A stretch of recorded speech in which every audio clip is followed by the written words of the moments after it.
खुराक. पण ही खुराक कोणाला बसते?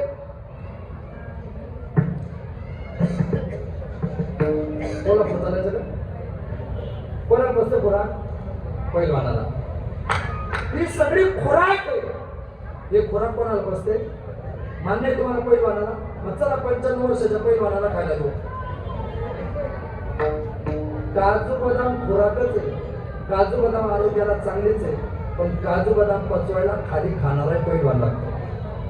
गाथा ज्ञानेश्वरी आणि खानदानी कीर्तनकाराचे कीर्तन ऐकायला खाली श्रोताही पैलवान लागतो. कोणालाही पचत नाही.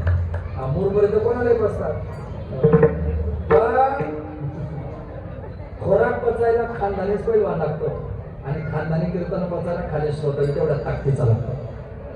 वय निघून गेलं, वय निघून गेलं. काजू बदाम किती चांगले असले तर आरोग्याला मदत करत नाही. आमचं वय निघून गेलं, परमार्थ किती चांगला असला तरी शरीर त्याला मदत करत नाही.